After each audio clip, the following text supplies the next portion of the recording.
আজ ক্লাস 12-এর চতুর্থ সেমিস্টারের নাটক রবীন্দ্রনাথ ঠাকুরের 'ডাকঘর'। এই 'ডাকঘর' নাটকের ৩ নম্বর ভিডিও বা শেষ ভিডিওটি আজকে তোমাদের সঙ্গে আলোচনা করছি। অমল শয্যাগত, অমল শুয়ে রয়েছেন। এর দ্বারা বোঝা যাচ্ছে যে অমলের পরিস্থিতি আরো কঠোর এবং কঠিন হয়ে উঠছে। পিসেমশাই, আজ আর আমার সেই জানলার কাছেও যেতে পারবো না? কবিরাজ বারণ করেছে। আজকে কি জানলার কাছেও যাওয়া যাবে না? হ্যাঁ বাবা, সেখানে রোজ রোজ বসে থেকেই তো তোমার ব্যায়ামও বেড়ে গেছে, তোমার অসুস্থতা বেড়েছে। না পিসেমশাই না, আমার ব্যায়ামর কথা আমি কিছুই জানি নে। কিন্তু সেখানে থাকলে আমি খুব ভালো থাকি। সেখানে যদি আমি থাকি, আমার মনটা ভালো থাকে। সেখানে বসে, বসে তুমি এই শহরের যত রাজ্যের ছেলেবুড়ো সকলের সঙ্গে ভাব করে নিয়েছো। আমার দরজার কাছে রোজ যেন একটা মস্ত মেলা বসে যায়। এতেও কি কখনো শরীর টেকে? এই যে এত মানুষের সাথে মেশো, না, এতে শরীরের খারাপ হয়। দেখো, দেখো, আজ তোমার মুখখানা কিরকম ফ্যাকাশে হয়ে গেছে, বিবর্ণ হয়ে যাচ্ছে, বর্ণহীন। পিসেমশাই, আমার সে ফকির হয়তো আজ আমার জানলার কাছে না দেখতে পেয়ে চলে যাবে। একজন ফকিরের সঙ্গে তার আলাপ হয়েছে, সেটা পিসেমশাই জানে না। বলছে যে ফকির আমাকে জানলার সামনে না দেখে হয়তো চলে যাবে। তোমার আবার ফকির কে? সেই যে রোজ আমার কাছে এসে দেশ-বিদেশের কথা বলে যায়, শুনতে আমার ভারী ভালো লাগে। কই, আমি তো কোনো ফকিরকে জানি নে, আমি তো এইদিকে কোনো ফকিরকে কোনোদিন দেখিনি। ফকির মানে যে আ নিঃস্ব, যার কাছে কিছুই নেই, জগতে কোনো সম্পদের অধিকারী সে নয়, তাকেই বলে ফকির। আ সাংসারিক সমস্ত কিছু থেকে মুক্ত একজন মানুষ। এই ঠিক তার আসবার সময় হয়েছে। তোমার পায়ে পড়ি, তুমি তাকে একবার বলে এসো না, সে যেন আমার ঘরে এসে একবার বসে। ফকির বেশে ঠাকুরদা প্রবেশ করল। এই যে ফকির, এসো, আমার বিছানায় এসে বসো। এ কি, এ যে? ঠাকুরদা, ঠাকুরদাই ফকির বেশে অমলের সাথে দেখা করত। ঠাকুরদা এখন চোখ ঠাড়িয়ে, অর্থাৎ চোখে ইঙ্গিত দিয়ে বলছে যে, আমি যে ফকির, আমি যে, তুমি কি আমায় চেনো সেটা যাতে না বলো আরকি। মাধব দত্তকে সেটা বলছে। চোখ ঠাড়িয়ে বলছে, আমি ফকির, মাধব দত্ত। তুমি যে কি নও তা তো ভেবে পাই না। এবার তুমি কোথায় গিয়েছিলে ফকির? আমি কঞ্চদ্বীপে গিয়েছিলাম। কঞ্চ মানে বক। একরকম বক, সেই বকের দ্বীপে আমি গেছিলাম। সেখান থেকে এইমাত্র আসছি। পঞ্চদ্বীপে? এতে আশ্চর্য হও কেন? তোমাদের মতো আমাকে পেয়েছো? আমার তো যেতে কোনো খরচ নেই। আমি যেখানে খুশি যেতে পারি। অমল হাততালি দিয়ে বলছে, তোমার ভারী মজা। আমি যখন ভালো হব, তখন তুমি আমাকে চেলা করে নেবে বলেছিলে। মনে আছে ফকির? অর্থাৎ আমাকে চেলা করবে বা শিষ্য করবে। তোমার কি সেটা মনে আছে? খুব মনে আছে। বেরাবার এমন সব মন্ত্র শিখিয়ে দেব যে সমুদ্র, পাহাড়ে, অরণ্যে কোথাও কেউ তোমাকে বাধা দিতে পারবে না। এসব কি পাগলের মতো কথা হচ্ছে তোমাদের? বাবা অমল, পাহাড়, পর্বত, সমুদ্রকে ভয় করি নে। কিন্তু তোমার এই পিসেটির সঙ্গে যদি আমার আবার কবিরাজ এসে জোটেন, অর্থাৎ দুজন একসাথে হন, তাহলে আমার মন্ত্রকে হার মানতে হবে। অর্থাৎ তাহলে কিন্তু হবে না। না, না পিসেমশাই, তুমি কবিরাজকে কিছু বলো না। এখন আমি এইখানেই শুয়ে থাকবো, কিচ্ছু করব না। কিন্তু যেদিন আমি ভালো হব, সেদিন আমি ফকিরের মন্ত্র নিয়ে চলে যাব নদী, পাহাড়, সমুদ্রে। আমাকে আর ধরে রাখতে পারবে না। মাধব দত্ত, ছি বাবা, কেবলই অমন যাই যাই করতে নেই। শুনলে আমার মন কেমন খারাপ হয়ে যায়। এই যে যাই যাই করা, সে যেন সে মৃত্যুর পথে পা বাড়ানোর সংকেত। পঞ্চদ্বীপে কিরকম দ্বীপ আমাকে বলো না ফকির? সে ভারী আশ্চর্য জায়গা। সে পাখিদের দেশ। সেখানে মানুষ নেই, তারা কথা কয় না, চলে না, তারা গান গায় আর ওড়ে। বাহ কি চমৎকার! সমুদ্রের ধারে? সমুদ্রের ধারে বৈকি, সব নীল রঙের পাহাড় আছে। নীল পাহাড়েই তো তাদের বাসা। সন্ধ্যের সময় সেই পাহাড়ের উপর সূর্যাস্তের আলো এসে পড়ে, আর ঝাঁকে ঝাঁকে সবুজ রঙের পাখি তাদের বাসায় ফিরে আসতে থাকে। সে আকাশের রঙে, পাখির রঙে, পাহাড়ের রঙে সে এক কাণ্ড হয়ে ওঠে। অর্থাৎ সেই একটা আ অদ সেই যে আ সে একটা জায়গার কথা, সেই যে ঈশ্বরের সঙ্গে মিলিত হওয়ার যে আ সেই যে যে ভাবনা, সেই ভাবনাটা যেন তার মধ্যে জাগিয়ে তুলছে এই ঠাকুরদা। পাহাড়ে ঝর্ণা আছে, বিলক্ষণ অবশ্যই। ঝর্ণা না থাকলে কি চলে? একেবারে হিরে গলিয়ে ঢেলে দিচ্ছে। আর তার কি নৃত্য! নুড়িগুলোকে ঠুং-ঠাং, ঠুং-ঠাং করে বাজাতে, বাজাতে কেবলই কলকল, ঝরঝর করতে, করতে ঝর্ণাটি সমুদ্রের মধ্যে দিয়ে ঝাঁপ দিয়ে পড়ছে। কোনো কবিরাজের বাবা সাধ্য নেই তাকে একদণ্ড কোথাও আটকে রাখে।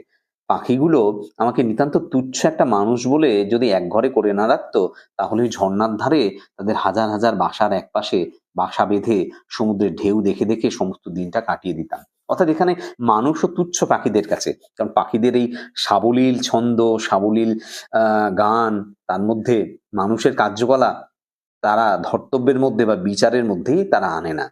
আমি যদি পাখি হতুম তাহলে তাহলে একটা ভারী মুশকিল হতো। শুনলাম তুমি নাকি দইওয়ালাকে বলে রেখেছো বড় হলে তুমি দই বিক্রি করবে। পাখিদের মধ্যে তোমার দইয়ের ব্যবসাটা তেমন বেশ জমতো না। তুমি যদি পাখি হতে তাহলে পাখিরা কি আর দই খেত? বোধ হয় এতে তোমার কিছু লোকসানই হতো। আর তো আমার চলল না। মাধব দত্ত বলছে যে কি উদ্ভট উদ্ভট আলোচনা করছে আর কি। বলছে আর তো আমার চলল না। আমাকে শুদ্ধ তোমরা খেপিয়ে দেবে দেখছি। আমি চললুম। পিসেমশাই, আমার দইওয়ালা এসে চলে গেছে। গেছে বই কি, তোমার ওই শখের ফকিরের তল্পি বয়ে অর্থাৎ তার মালপত্র বহন করে কঞ্চদ্বীপের পাখির বাসায় উড়ে বেড়ালে তার তো পেট চলে না। সে তোমার জন্য একবার দই রেখে গেছে। বলে গেছে তাদের গ্রামে তার বোনঝির বিয়ে, তাই সে কলমি পাড়ার বাঁশির ফরমাস দিতে যাচ্ছে, অর্থাৎ বিয়েতে বাঁশি বাজানো হবে তার জন্য বলতে যাচ্ছে, তাই বড় ব্যস্ত আছে।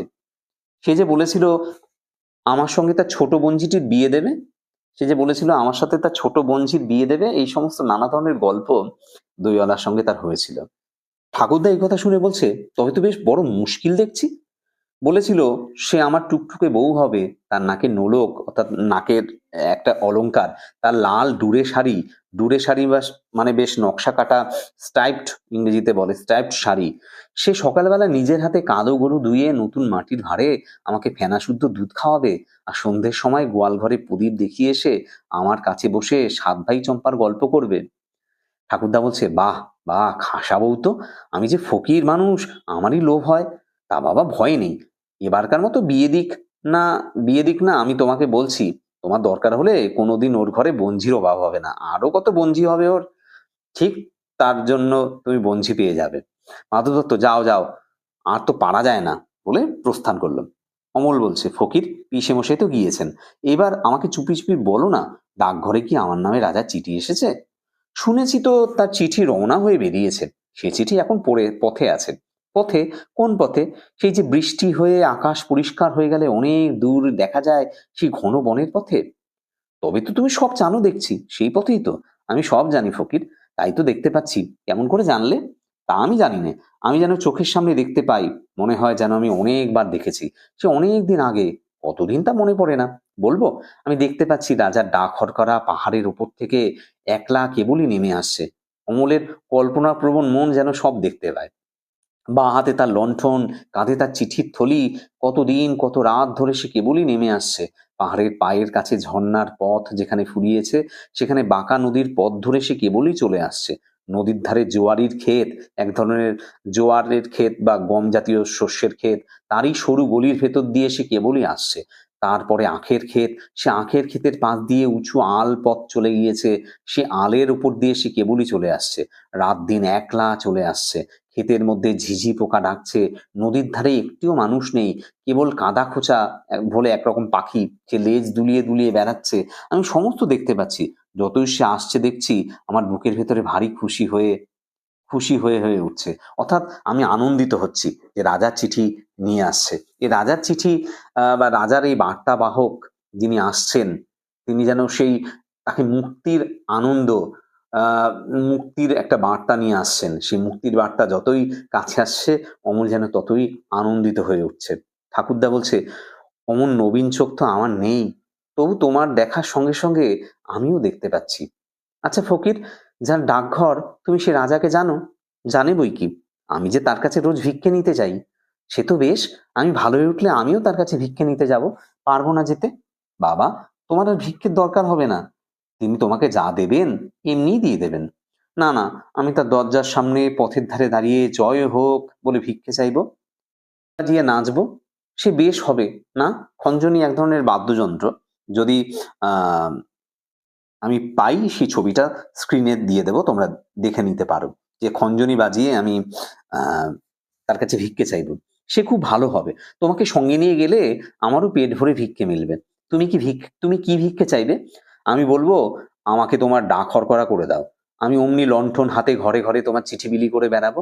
জানো ফকির, আমাকে একজন বলেছে আমি ভালো হয়ে উঠলে সে আমাকে ভিক্ষে করতে শেখাবে। আমি তার সঙ্গে যেখানে খুশি ভিক্ষে করে বেড়াবো।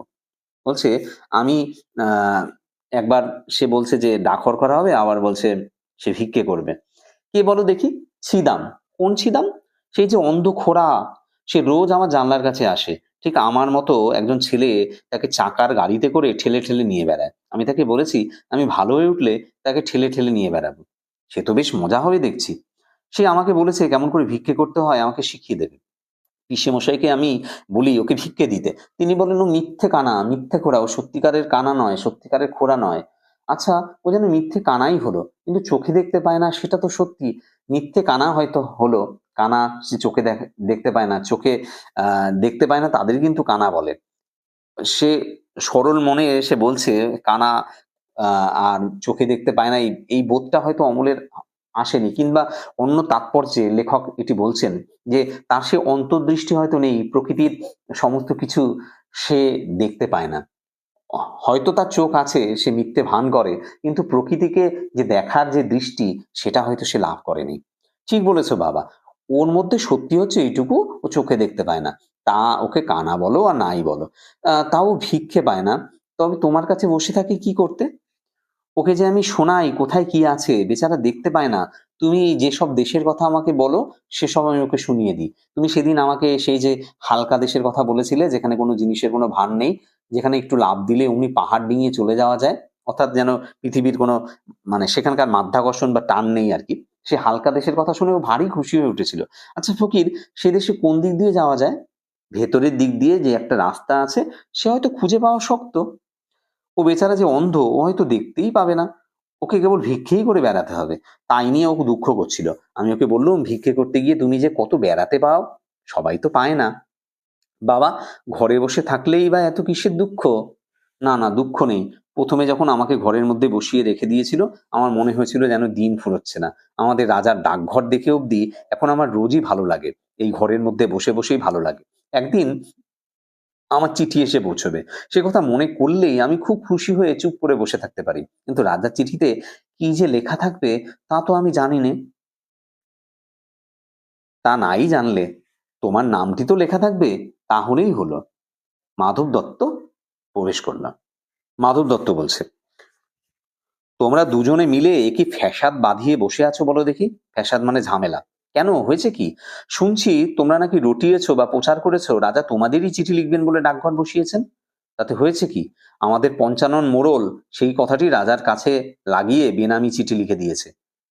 সকল কথাই রাজার কানে ওঠে, সে কি আমরা জানি নে? তবে সামনে চলো না কেন? রাজা বাদশার নাম করে অমন যা তা কথা মুখে আনো কেন?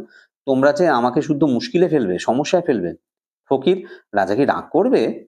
"অমনি বললেই হলো রাগ করবে। কেমন রাগ করে দেখি না। আমার মতো ফকির আর তোমার মতো ছেলের উপর রাগ করে সে কেমন রাজাগিরি ফলায় তা দেখা যাবে। দেখ দেখো ফকির, আজ সকালবেলা থেকে আমার চোখের ওপর থেকে অন্ধকার হয়ে আসছে। মনে হচ্ছে সব যেন স্বপ্ন। একেবারে চুপ করে থাকতে ইচ্ছে করছে, কথা কইতে আর ইচ্ছে করছে না। রাজার চিঠি কি আর আসবে না? এখনই এই ঘর যদি সব মিলিয়ে যায়, যদি অর্থাৎ এখনই যদি আমি আর কিছু না দেখতে পাই, অর্থাৎ অমলের যে মৃত্যু ভাব, সেই ভাবটা যেন তার মধ্যে উদয় হয়েছে। ঠাকুরদা অমলকে বাতাস করতে করতে, "আসবে, চিঠি আজই আসবে।" কবিরাজ প্রবেশ করল। "আজ কেমন ঠেকছে?" "কবিরাজ মশাই, আজ খুব ভালো বোধ হচ্ছে। মনে হচ্ছে যেন সব বেদনা চলে গেছে।" কবিরাজ আড়াল করে মানে জনান্তিকে মাধব দত্তের প্রতি ডেকে বলছে, "ওই হাসিটি তো ভালো ঠেকছে না। ও যে বলছে খুব ভালো বোধ হচ্ছে, ওইটি হচ্ছে খারাপ লক্ষণ। আমাদের চক্রধর দত্ত বলেছেন," অর্থাৎ চক্রধর দত্ত বলে একজন কবিরাজ বা আয়ুর্বেদ শাস্ত্রজ্ঞ কারো নাম উল্লেখ করে কিছু বলতে চাইছিলেন। মাধব দত্ত হচ্ছে, "দোহাই কবিরাজ মশাই, চক্রধর দত্তের কথা রেখে দিন। এখন বলুন ব্যাপারখানা কি? বোধ হচ্ছে আর ধরে রাখা যাবে না। আমি তো নিষেধ করে গিয়েছিলুম, কিন্তু বোধ হচ্ছে বাইরের হাওয়া লেগেছে। বাইরের হাওয়া প্রবেশ করেছে। না কবিরাজ মশাই, আমি ওকে খুব করেই চারিদিক থেকে আগলে সামলে রেখেছি। ওকে বাইরে যেতে দিইনি। দরজা তো প্রায় বন্ধই রাখি। হঠাৎ আজ একটা কেমন হাওয়া দিয়েছে। আমি দেখে এলুম তোমাদের সদর দরজার ভেতর দিয়ে হু, হু করে হাওয়া বইছে। ওটা একেবারেই ভালো নয়। দরজাটা বেশ ভালো করে তালা চাবি বন্ধ করে দাও।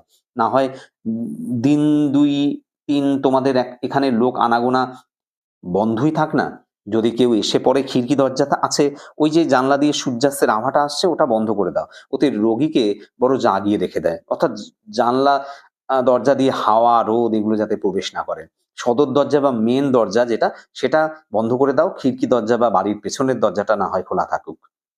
অমল চোখ বুজে রয়েছে, বোধহয় ঘুমোচ্ছে।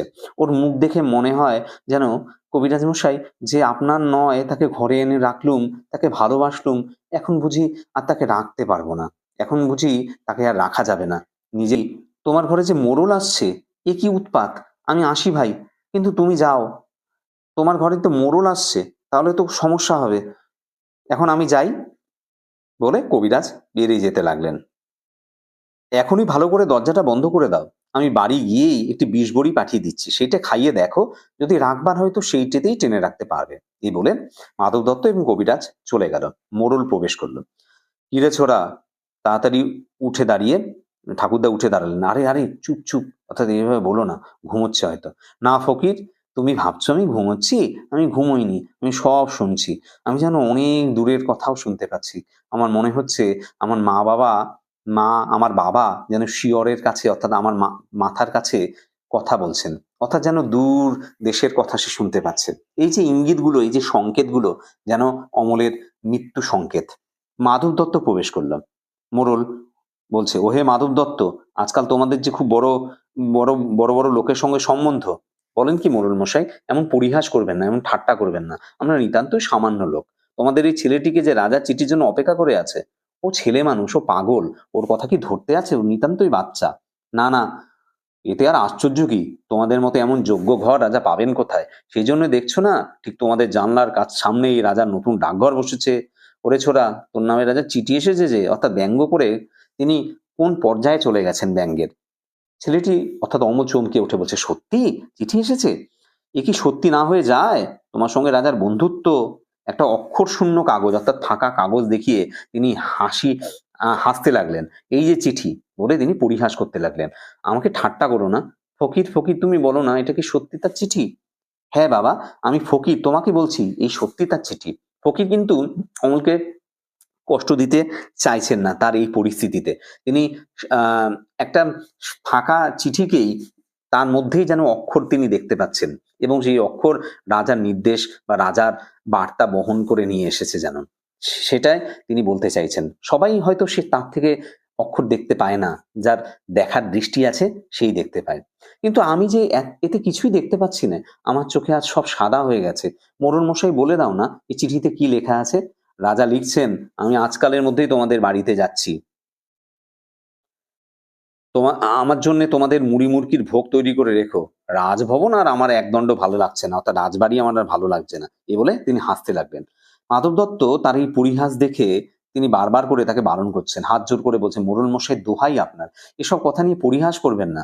ঠাকুরদা, পরিহাস? কিসের পরিহাস? পরিহাস করেন এমন সাধ্য আছে ওর? তিনি হাসবেন এমন সাধ্য আছে তো ওর? আরে ঠাকুরদা, তুমিও খেপে গেলে নাকি? যে তুমিও কি খেপে গেলে নাকি, যে তুমিও ওর সঙ্গে মিশে একই রকম ভাবে পরিহাস করছো এই ছোট্ট বালকটার এই রকম কঠোর পরিস্থিতিতে? বলছেন, হ্যাঁ আমি খেপেছি, তাই আজ এই সাদা কাগজে অক্ষর দেখতে পাচ্ছি। রাজা লিখছেন তিনি স্বয়ং অমলকে দেখতে আসছেন, তিনি তার রাজ কবিরাজকেও সঙ্গে করে আনছেন। ফকির, ওই যে ফকির, তার বাজনা বাজছে, শুনতে পাচ্ছ না? হ্যাঁ হ্যাঁ হ্যাঁ হ্যাঁ। না, মোড়ল এখানে আবার হাসতে লাগলো। উনি আরো একটু না খেপলে তা শুনতে পাবেন না। অর্থাৎ তুমি যতটা খেপেছো, ঠাকুরদা বা এই যে ফকির বলে যাকে বলছো, তার আরো একটু খেপতে হবে। এই বলে তিনি পরিহাস করতে লাগলেন। অমল বলছে, মোড়ল মশাই, আমি মনে করতুম তুমি আমার উপর রাগ করেছো। অমল কিন্তু সহজ সরল ভাবেই ভেবেছে যে সত্যিই মোড়ল মশাই যেন রাজার চিঠি নিয়ে এসছেন। তাই তিনি অমল বলছে, তুমি আমার উপর রাগ করেছো ভাবতাম, কিন্তু তুমি আমাকে ভালোবাসো না আমি ভাবতাম। তুমি যে সত্যিই রাজার চিঠি আনবে এ আমি মনে করিনি। দাও, আমাকে তোমার পায়ের ধুলো দাও। না, এই ছেলেটার ভক্তি শ্রদ্ধা আছে, বুদ্ধি নেই বটে, কিন্তু মনটা ভালো। অমল বলছে, এতক্ষণে ৪ প্রহর হয়ে গেছে বোধহয়। ওই যে ঢং ঢং ঢং ঢং ঢং ঢং, সন্ধ্যা তারা কি উঠেছে ফকির? আমি কেন দেখতে পাচ্ছি না? পশ্চিম আকাশে সন্ধ্যাবেলায় যে সন্ধ্যা তারা, যেটা শুক্র গ্রহ, তারই অপর নাম সন্ধ্যা তারা, সেই সন্ধ্যা তারা যেন উঠেছে। সে যেন আহ দেখতে চাইছে। ওরা যে জানলা বন্ধ করে দিয়েছেন, আমি খুলে দিচ্ছি। বাইরে দরজায় আঘাত হলো। ও কি ও? ও কি ও? এ কি উৎপাত? বাইরে হতে আওয়াজ আসছে, দরজা খোলো, খোলো দ্বার। মাধব দত্ত বলছে, কে তোমরা? বাইরে থেকে আওয়াজ হচ্ছে, খোলো দ্বার। মাধব দত্ত বলছে, মোড়ল মশাই, এ তো ডাকাত নয়। কে রে? আমি পঞ্চানন মোড়ল, তোদের মনে ভয় নেই নাকি? দেখো একবার, শব্দ থেমেছে, আমি বলার পরে শব্দ থেমেছে। পঞ্চাননের আওয়াজ পেলে আর রক্ষে নেই, যত বড় ডাকাতি হোক না। মাধব দত্ত জানলা দিয়ে মুখ বাড়িয়ে, দাঁত যে ভেঙে ফেলেছে, আওয়াজ বন্ধ হবে কি, দরজাই তো ভেঙে ফেলেছে, তাই আর শব্দ নেই। রাজদূত বা রাজার খবর নিয়ে যিনি আসছেন, রাজার বার্তাবাহক, তার প্রবেশ, রাজদূতের প্রবেশ। মহারাজ আজ রাত্রে আসছেন। কি সর্বনাশ! কত রাত্রে দূত, কত রাত্রে? আজ 2 প্রহর রাত্রে, যখন আমার বন্ধু প্রহরী নগরের সিংহদ্বারে ঘণ্টা বাজাবে ঢং ঢং ঢং, ঢং ঢং ঢং, তখন তখন আসবে রাজা? হ্যাঁ, তখন। রাজা তার বালক বন্ধুটিকে দেখবার জন্য তার সকলের চেয়ে বড় কবিরাজকে পাঠিয়েছেন। রাজকবিরাজ রাজকবিরাজ বলছেন, এ কি, চারদিকে সমস্ত যে বন্ধ, খুলে দাও, খুলে দাও, যত দ্বার জানলা আছে সব খুলে দাও। অমলের গায়ে হাত দিয়ে, বাবা কেমন বোধ করছো? খুব ভালো, খুব ভালো কবিরাজ মশাই, আমার আর কোনো অসুখ নেই, কোনো বেদনা নেই। আহ, সব খুলে দিয়েছো, সব তারাগুলি দেখতে পাচ্ছি, অন্ধকারের ওপারকার সব তারা। অর্ধরাত্রে যখন রাজা আসবেন তখন তুমি বিছানা ছেড়ে উঠে তার সাথে বেরোতে পারবে? পারবো, আমি পারবো। বেরোতে পারলে আমি বাঁচি। আমি রাজাকে বলবো ওই অন্ধকার আকাশের ধ্রুবতারাটিকে দেখিয়ে দিতে, যেই ধ্রুবতারাই হলো সমস্ত পথের নির্দেশক, যাকে দেখেই মানুষ পথ চলে। আমি যে তার তারা বোধ হয় কতবার দেখেছি, আমি সে তারা বোধ হয় কতবার দেখেছি, কিন্তু সে যে কোনটা সে তো আমি চিনি নে। তিনি সব চিনিয়ে দেবেন। ওই ঘরটি রাজার আগমনের জন্য পরিষ্কার করে ফুল দিয়ে সাজিয়ে রাখো। আর মোড়লকে নির্দেশ করে, এই লোকটিকে তো এ ঘরে রাখা চলবে না, অর্থাৎ এই মোড়ল যে সমস্ত আহ শয়তানির যে প্রধান, সেটা যেন রাজকবিরাজ জানে। তাই তিনি বলছেন একে এখানে রাখা যাবে না। অমল কিন্তু মোড়ল যতই যা করুক, অমল তার সহজভাবে মোড়লকে তার বন্ধু হিসাবে মেনে নিয়েছেন। না না কবিরাজ মশাই, উনি আমার বন্ধু, তোমরা যখন আসোনি উনি আমাকে রাজার চিঠি এনে দিয়েছিলেন। আচ্ছা বাবা, উনি যখন তোমার বন্ধু তখন উনিও এ ঘরে রইলেন।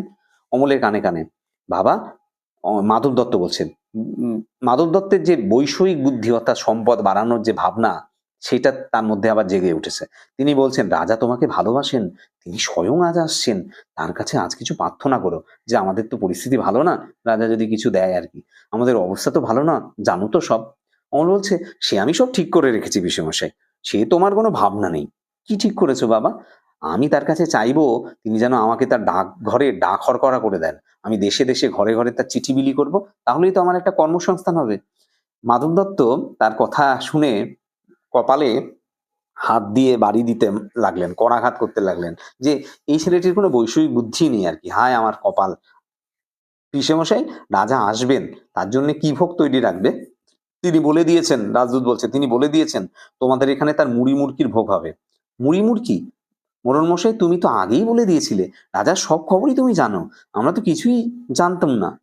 মোড়ল বলছে, আমার বাড়িতে যদি লোক পাঠিয়ে দাও, তাহলে রাজার জন্য ভালো ভালো কিছু আমি নিয়ে আসি আর কি। রাজকবিরাজ বলছে, কোনো দরকার নেই, এইবার তোমরা সকলে স্থির হও। এলো এলো, ওর ঘুম এলো, ও ঘুম আসছে। আমি বালকের শিয়রের কাছে বসবো, মাথার কাছে বসবো, ওরা ঘুম আসছে। প্রদীপের আলো নিভিয়ে দাও, এখন আকাশের তারাটি থেকে আলো আসুক, ওর ঘুম এসেছে। ঠাকুরদার মাধব দত্ত ঠাকুরদার প্রতি, মানে ঠাকুরদাকে ইঙ্গিত করে বলছে, ঠাকুরদা, তুমি অমন মূর্তিটির মতো হাত জোড় করে নীরব হয়ে আছো কেন?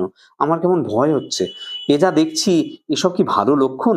এরা আমার ঘর অন্ধকার করে দিচ্ছে কেন? তারার আলোতে আমার কি হবে? ঠাকুরদা বলছে, চুপ করো অবিশ্বাসী, কথা কইও না। অর্থাৎ যেন এই সংকেতগুলো যেন অমলের চিরনিদ্রার এই যে জাগতিক এই জীবন থেকে যেন মুক্ত হয়ে ঈশ্বরের সঙ্গে মিলিত হওয়ার যেন একটা সংকেত। চুপ করো অবিশ্বাসী, কথা কইও না।